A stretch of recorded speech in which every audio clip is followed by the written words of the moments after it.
नमस्ते विद्यार्थी मित्रों, Gujarati medium semester 2 subject Hindi कक्षा 7 इकाई 4 देश के नाम संदेश।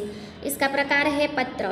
तो विद्यार्थी मित्रों, पत्रों के द्वारा देश के नाम से जो संदेशा भेजा है यह इस पत्र में व्यक्त किया गया है। तो विद्यार्थी मित्रों, पत्र के माध्यम से हम दूर बसे संबंधियों, परिवारजनों तथा मित्रों को अपनी बात आसानी से पहुंचा सकते हैं एवं सरकारी दफ्तरों में अपनी शिकायतें और आवेदन पहुंचा सकते हैं। आजकल दूरभाष, मोबाइल, तार, ईमेल आदि से भी यह कार्य किया जाता है। फिर भी पत्र का अपना विशेष महत्व है। पहले के समय में विद्यार्थी मित्रों, पत्रों के द्वारा ही दूर संदेशा भेजा जा सकता था। अब फिर आया तार, टपाल और फिर मोबाइल, ईमेल, फैक्स के द्वारा यह सब संदेशा अब भेजा जाता है। लेकिन पत्रों का आज भी उपयोग हो रहा है। तार, टेलीफोन, उनके द्वारा भी हो रहा है संदेशा भेजने का कार्य।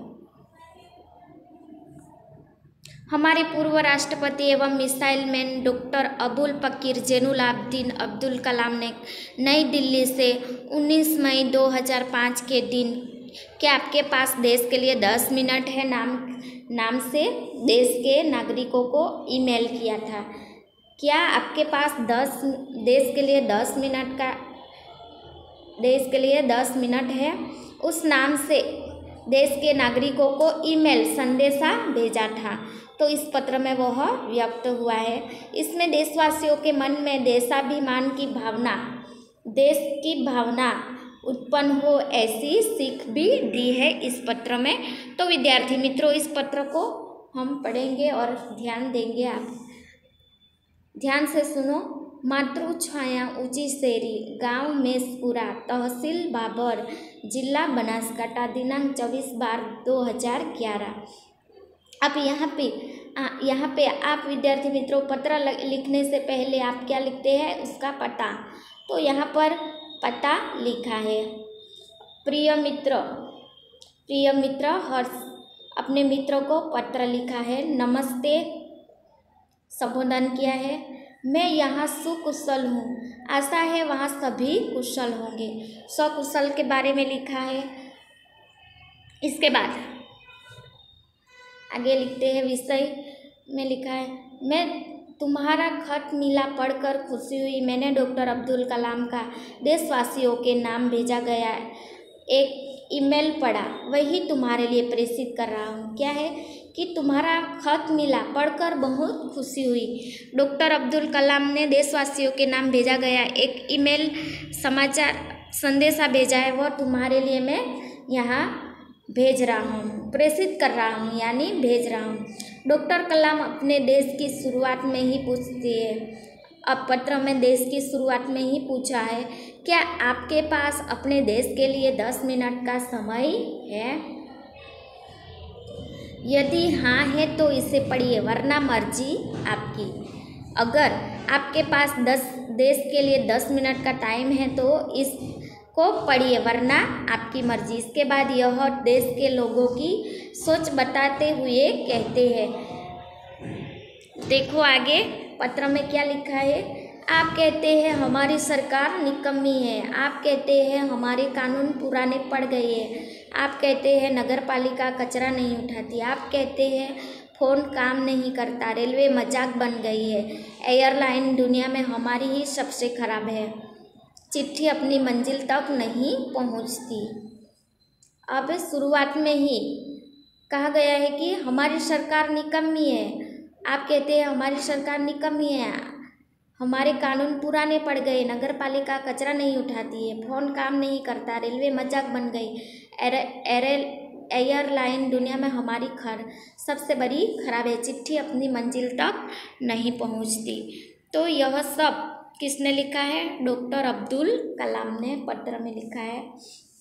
आप कहते रहते हैं और कहते ही रहते हैं। आपने इस बारे में क्या किया है कि आप कहते ही रहते हैं, आपने इसके बारे में क्या किया है। फिर राष्ट्रपति ने कहा, मान लीजिए एक युवती सिंगापुर जा रहा है, उसे अपना नाम दीजिए, उसे अपनी शक्ल भी दे दीजिए। आप दुनिया के सर्वश्रेष्ठ हवाई अड्डे पर उतरते हैं। सिंगापुर में आप अपनी सिगरेट का टुकड़ा सड़कों पर नहीं फेंकते और स्टोर में खाते भी नहीं हैं। आपको उनके भूमिगत संपर्कों पर रश्क महसूस होता है।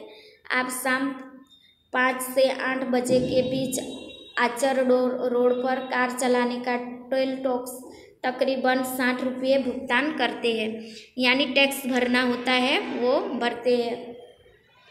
अगर पार्किंग में आपने निर्धारित समय से ज़्यादा गाड़ी खड़ी की तो टिकट पंच कराते हैं, लेकिन आप सिंगापुर में कहते कुछ नहीं कहते हैं क्या। पार्किंग में जाएंगे तो समय से ज़्यादा गाड़ी खड़ी करेंगे और टिकट पंच कराते हैं, लेकिन आप सिंगापुर में कहते हैं कुछ नहीं कहते हैं क्या है। दुबई में आप रमज़ान के दिनों में सार्वजनिक रूप से कुछ भी खाने का साहस नहीं करते। जिहाद में बिना सिर ढके बाहर नहीं निकलते। क्या है कि बिना सिर, जो अपना सिर है मत्था, तो वो ढके बिना बाहर नहीं निकलते। वॉशिंगटन में आप 55 मील प्रति घंटा से ऊपर गाड़ी चलाने की हिम्मत नहीं करते हैं और पलट कर सिपाही से यह भी नहीं कहते कि जानता है मैं कौन हूँ, मैं फला हूँ और फला मेरा बाप है। इस प्रकार की बातें करते हैं। ऑस्ट्रेलिया और न्यूजीलैंड के समुद्र तटों पर आप खाली नारियल हवा में नहीं उछालते। टोक्यो में आप सड़कों पर पान की पीक क्यों नहीं थूकते। बोस्टन में आप जाली योग्यता प्रमाण पत्र क्यों नहीं खरीदते। डॉक्टर कलाम बीच में याद दिलाते हैं, मैं आप ही के बारे में बात कर रहा हूँ, सिर्फ आपके बारे में। डॉक्टर कलाम कहते हैं आप दूसरे देशों की व्यवस्था का आदर और पालन कर सकते हैं, लेकिन अपनी व्यवस्था का नहीं। डॉक्टर कलाम ने अपने पत्र में क्या लिखा है कि आप दूसरे देश की व्यवस्था और आदर और नियमितता से पालन कर सकते हैं, लेकिन अपनी व्यवस्था नहीं कर सकते। भारतीय धरती पर कदम रखते ही आप सिगरेट का टुकड़ा जहाँ तहाँ फेंकते हैं। अब भारत की भूमि पर धरती पर पैर पड़ते ही आप सिगरेट का टुकड़ा इधर उधर फेंकते हैं। कागज़ के पुर्जे उछालते हैं। यदि आप पराये देश में प्रशंसनीय नागरिक हो सकते हो हैं, तो यहाँ भारत में आप ऐसा क्यों नहीं बन सकते। अगर दूसरे देश में आप प्रशंसनीय नागरिक बन सकते हो, अच्छे नागरिक बन सकते हो, तो हमारे भारत देश में आप ऐसा क्यों नहीं बन सकते। डॉक्टर कलाम ने मुंबई के पूर्व महानगर पालिका आयुक्त तिनायकर के हवाले से कहा, अमीर लोग अपने कुत्ते को सड़कों पर घुमाने निकलते हैं और जहाँ तहाँ गंदगी बिखेर कर आ जाते हैं और फिर वही लोग सड़कों पर गंदगी लिए प्रशासन पर दोष मंडाते हैं। क्या है कि डॉक्टर कलाम ने कहा है कि मुंबई में पूर्व महानगर पालिका तिनायक के हवाले से कहा है कि अमीर लोग हैं वो अपने कुत्ते को सड़कों पर घुमाने तो निकलते हैं, पर जहाँ तहाँ गंदगी बिखेर कर आते हैं कुत्ते, और फिर वही लोग सड़कों पर गंदगी के लिए प्रशासन पर दोष ठहराते हैं। क्या वे उम्मीद करते हैं कि वे जब भी बाहर निकलेंगे तो एक अधिकारी झाड़ू लेकर उनके पीछे पीछे चलेगा और जब उनके कुत्ते को हाजत लगेगी तो वह एक कटोरा उसके पीछे लगाएगा। राष्ट्रपति ने मिसाल दी कि अमेरिका और जापान में कुत्ते की मालिक को उसकी छोड़ी हुई गंदगी साफ करनी पड़ती है। क्या है, राष्ट्रपति मिसाल दी कि अमेरिका और जापान में कुत्ते को उसकी छोड़ी हुई गंदगी साफ करनी पड़ती है। फिर शासन व्यवस्था के बारे में डॉक्टर कलाम ने कहा कि हम सरकार चुनने के लिए वोट डालने के लिए जाते हैं और अपनी सारी जिम्मेदारियां भी वहीं उलट आते हैं। क्या है, शासन व्यवस्था के बारे में डॉक्टर कलाम ने कहा है कि हम सरकार को चुनने के लिए वोट डालते हैं और अपनी जिम्मेदारियां वहीं छोड़ कर आते हैं, वहाँ ही उलट आते हैं यानी छोड़ के आते हैं। हम आराम से बैठकर सोचते हैं कि अब हमारे नाज नखरे उठाए जाएंगे, हमारी इच्छा ये है वो पूरी की जाएगी। हम सोचते हैं कि हमारा हर काम सरकार करेगी और हम फर्श पर पड़ा हुआ रद्दी कागज़ उठाकर उसे कूड़ेदान में डालने की जहमत तक नहीं उठाएंगे। रेलवे हमारे लिए साफ़ सुथरे बाथरूम देगी और हम उन्हें ठीक से इस्तेमाल करना भी नहीं सीखेंगे। डॉक्टर कलाम ने कहा कि समाज की ज्वलंत समस्याओं पर भी हमारा ऐसा ही रवैया है। हम ड्राइंग रूम में बैठकर दहेज के खिलाफ गला फाड़ते हैं और अपने घर में इसका उल्टा करते हैं। दहेज के खिलाफ गला फाड़ते हैं, आवाज़ उठाते हैं, फिर अपने घर में तो इसका उल्टा कर देते हैं। और बहाना देखिए, पूरी व्यवस्था ही खराब है। अगर मैं अपने बेटे की शादी में दहेज नहीं लूँगा तो इससे कौन सा बड़ा फर्क पड़ जाएगा। इसमें बताया गया है कि बाहर बोलते कुछ है और घर में करते कुछ और है। यहाँ पर उल्टा बताया गया है कि बाहर कुछ और करते हैं और घर में कुछ उल्टा करते हैं। और बहाना देखिए, पूरी व्यवस्था ही खराब है। अगर मैं अपने बेटे की शादी में दहेज नहीं लूँगा तो कौन सा बड़ा फर्क पड़ जाएगा, क्या फ़र्क पड़ेगा दहेज नहीं लूँगा तो। राष्ट्रपति ने इस संदेश में पूछा, इस व्यवस्था को बदलेगा कौन? यह व्यवस्था है किसकी? आप आसानी से कह देंगे व्यवस्था में शामिल है हमारे पड़ोसी, आसपास के घर, अन्य शहर, अन्य समुदाय और सरकार। लेकिन मैं और आप कतई नहीं। जब कुछ अच्छा करने की हमारी बारी आती है तो हम अपने परिवार को सुरक्षित कवच में घेर लेते हैं, दूसरे देशों की ओर निहारते हैं और इंतज़ार करते हैं कि कोई मिस्टर क्लीन आएगा, अपने जादुई हाथों से चमत्कार करेगा। और ऐसा नहीं होता तो आप देश छोड़कर ही चल देंगे। क्या है कि दूसरे देशों को निहारते हैं और उसका इंतज़ार करते हैं कि कोई मिस्टर क्लीन आएगा और अपने जादुई हाथों से चमत्कार करेगा। और ऐसा तो नहीं होता तो आप देश छोड़कर ही चल देंगे।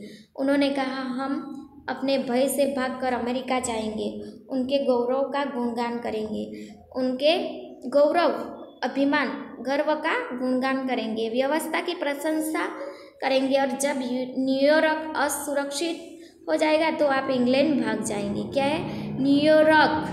न्यूयॉर्क वह है, इंग्लैंड असुरक्षित हो जाएगा तो आप इंग्लैंड भाग जाएंगे। इंग्लैंड में बेरोजगारी होगी तो खाड़ी चले जाएंगे और जब खाड़ी में युद्ध छिड़ जाएगा तो आप मांग करेंगे कि भारत सरकार हमें बचाकर घर ले जाए। क्या है? यहाँ से यहाँ तक आप चले जाएंगे और घर छिड़ जाएगा तो आप भारत सरकार से बचकर घर ले जाएंगे, भारत सरकार हमें घर ले जाएगी। हर कोई देश को गाली देने को तैयार है पर व्यवस्था में सकारात्मक योगदान के बारे में नहीं सोचता। क्या हमने अपनी आत्मा को ये पैसे के हाथों गिरवी रख दिया है? डॉक्टर कलाम व्यवस्था में नागरिकों के सकारात्मक योगदान के लिए देशवासियों को झकझोर देते हैं। श्रेष्ठ नागरिक बनने की शुरुआत करने की अपील करते हुए संदेश में कहा गया है कि अगर आप वाकई इस संदेश से सहमत हैं तो इसे अपने 10 और साथियों को ईमेल से भेजिए। परिवार के सभी बड़ों का मेरा प्रणाम। तुम्हारा मित्र किरण। तो विद्यार्थी मित्रों, यहाँ पर डॉक्टर अब्दुल कलाम ने अपने देशवासियों को संदेश दिया है कि अपने देश को सुरक्षित रखें, अच्छा रखें और स्वच्छ रखें, स्वच्छता को अपनाइए। इस प्रकार जिस देश में आप लोग दूसरे देश को गर्व अभिमान करते हैं और उस देश में आप साफ सफाई और अच्छी स्वच्छता रखते हैं, जब दूसरे देश में जाते हैं तो अच्छी स्वच्छता रखते हैं, तो उसी तरह अपने देश में भी आप अपने देश को भी अच्छा और सुरक्षित रखिए।